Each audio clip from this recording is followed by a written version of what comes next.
Açandı bize koyulan pay var. Biz sizi ay gördük, düğünümüzden bay gördük. Altın bilen kopardık, gümüş bilen kopardık. Yok mu yaramızda, asmanda bir derek var. Tıp mı? Size bir oğul veren güçlü vaat mı? Moğolun sensin çıktı, yetti gelin yürüp çıktı. Yetti selam, o beyer boğam yok mu yaramızdan? Assalamu alaikum mehriban ildaşlar ve qadrli tomaşaçılar. Bereketli ve nurlu bolan ayı, yani Roza ayını Yalqın TV arkalı ehli musulman doğanlarımıza kutlu mübarek bolsun diyen. Umid ettiyen sağlıkta yaşap yören bolsanız deyip. Hava dostlar, bizler bugünkü programda Ya Ramazan hakkında gepleşik geçirecek. Ya Ramazan, Türkmen ili arasında da destur bolan Ya Ramazan, Roza ayı Roza'nın birlenci, ikilenci, üçlenci geceleri ağdaçardan son obalarda oğlanlar ve yigitler topar boluşup öy kapı Ya Ramazan aydışıp aylanıyarlar.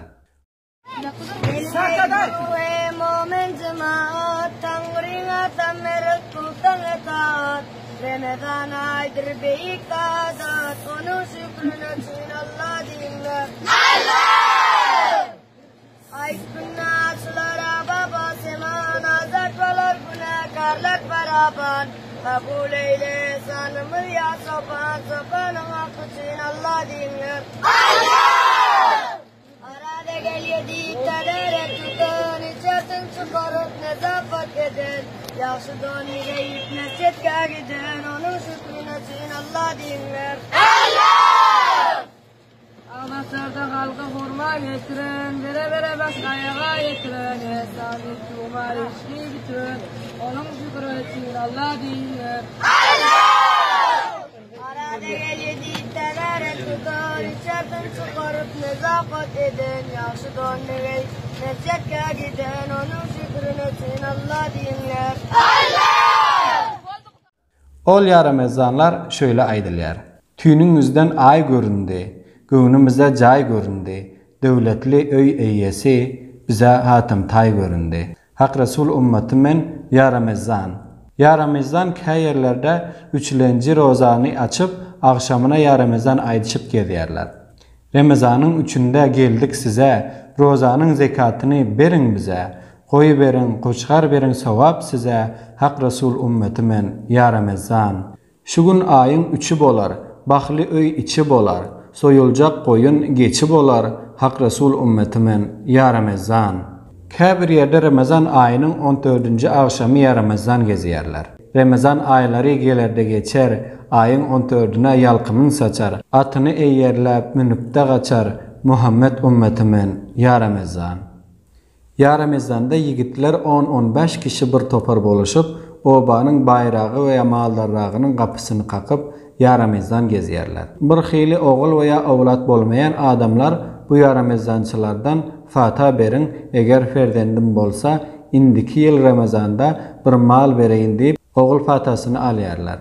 Ahirde yığınanan pul ve mallar toplap ağdaçar edip beriyarlar. Veya kasileri hayt bayram günleri bişirip dengini dibiyarlar.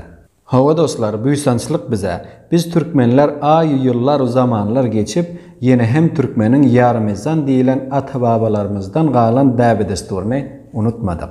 Biz Afganistanlı Türkmenler arasında Ramazan ayının 1. 2. ve 3. akşamları Ya Ramazan akşamı deyip yaş çağalarımız, gödekrek yigitlerimiz ellerini tayak alıp her haysi öz dengduşları bilen bir temo topar boluşup kapı öy ve öy Ya Ramazan aydıp barıp dua pata beriyarlar. Ya Ramazan Afganistanlı Türkmenler arasında şulardan ibaret bolýar.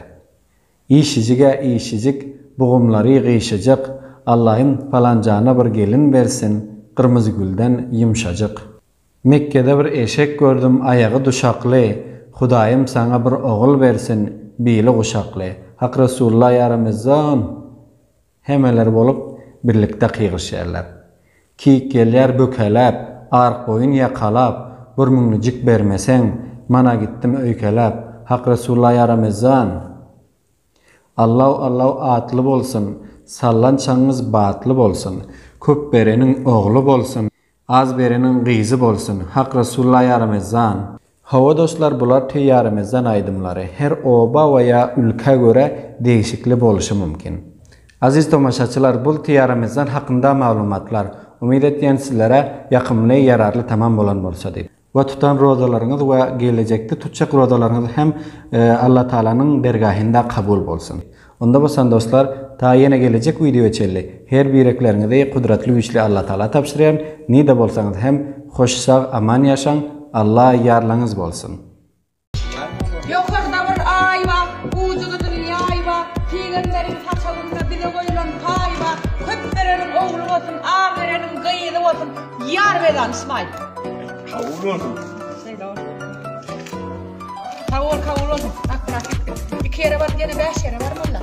İşler vermiş mi devam et? Bakın. Evet, hakikaten. Şuraya bakayım. Açalım burada. Garaja çatma, gozurluk yapma. Hiç tak vermeyeceğim kol. Kapıyı yapma. Açalım burada. Önce öyle. İş fırsat. May. Berer ya şu atladım ben o. Taptayı ekleyin beni. Yukarıda bir ay var. Ucunda yay var. Peygamberin saçalında bir de oylan pay var. Garaja çatmak öy olsun. Kapıyınızda toy olsun. Köplerin oğlu olsun. Ağız olanın beyli olsun. Neyme diyene gelince. Arkadaşlar. Şu orada bayram çıktı diye. Kapıyla çağırır geliyor da. Şolara neyme dile edip. Ardu ettim şu ardu hatır var yer diye. Benim şeyler ardu edetim var ya. Orada bayram çıktı. Oğlu olmadın oğlu olsun. Gıydı olmadın gıydı olsun. Elik kalasın elik kalasın. Parada minetlerim parada minetlerim. Katelde yaşadım. Katelde yaşadım. Yok ben kontrol düşecek diyelim. Kontrol düşecek. Vah aman gece. Kara suat yirdim de. İnlem yanmıyor aynı örken. Doğru. Ola men. Yalqın TV kanalyna azab bolup bilmeňiz üçin subscribe butonuna basyp, soň hem jaň üstüne basyň. Goýun Türkmen Dabi Desturi, Türkmenin kultury össün.